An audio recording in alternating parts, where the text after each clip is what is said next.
جدید سائنسی علوم ہمیں بتاتے ہیں کہ ہماری کائنات کی جو کل عمر ہے وہ 13.8 ارب سال ہے۔ یہ 13.8 ارب سال زمین کی عمر کیوں ہے یا کیسے ہے؟ یہ اس طرح ہے کہ بگ بینگ کے بعد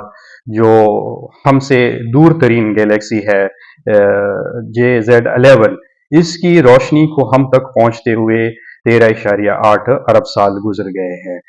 جو مطلب اس کائنات کی سائنٹیفک ایج ہمیں سائنس کے تھرو بتائی جاتی ہے۔ اور کائنات میں جو ہے سب کچھ ایک دم سے تخلیق نہیں ہوا، بلکہ یہ ایک مرحلہ وار پروسیس ہوتا رہا، اور یہی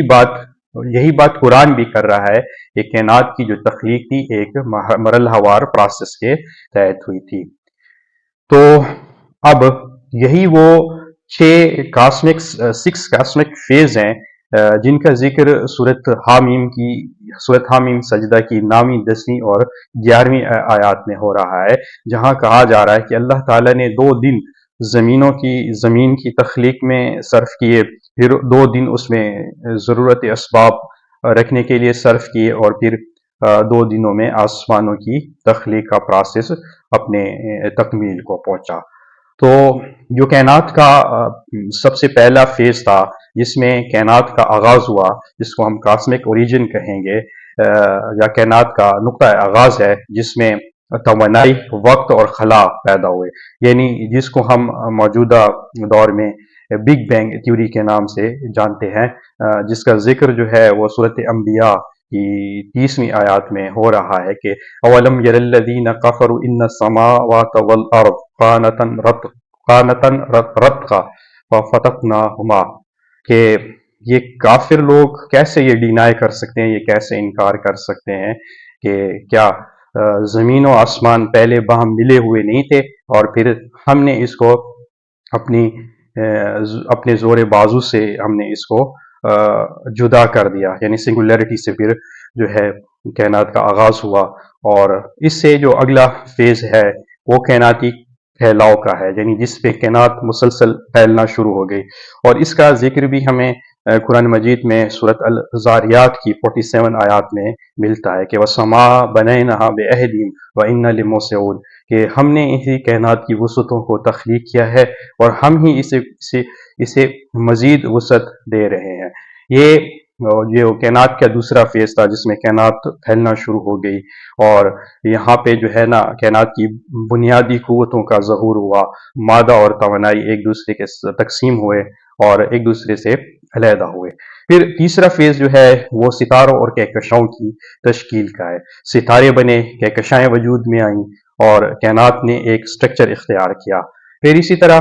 چوتھا فیز آتا ہے جس میں ستارے، سیارے اور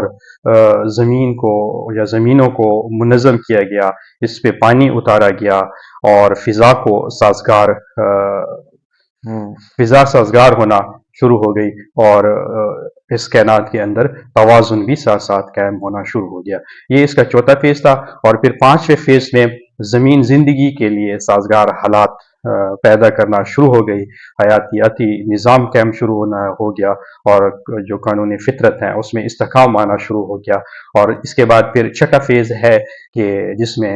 انسان کی تخلیق ہوئی۔ انسان کی تخلیق کے بعد انسان جب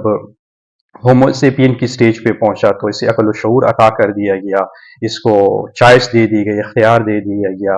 اور پھر انسان پھر آدم کے روپ میں آ کر اس کو خلافت زمین پر عطا کر دی گئی، جس کا ہمیں ذکر جو سورۃ دہر ہے اس کی پہلی 3 آیات میں ملتا ہے، جس میں اللہ تعالیٰ نے کہا کہ هل اتى على الانسان حين من دار لم يكن شيئا مذكورا انا خلقنا الانسان من نطفة امشاج نبتلہ فجعلنا سمیعا بصیرا، کہ کیا انسان پہ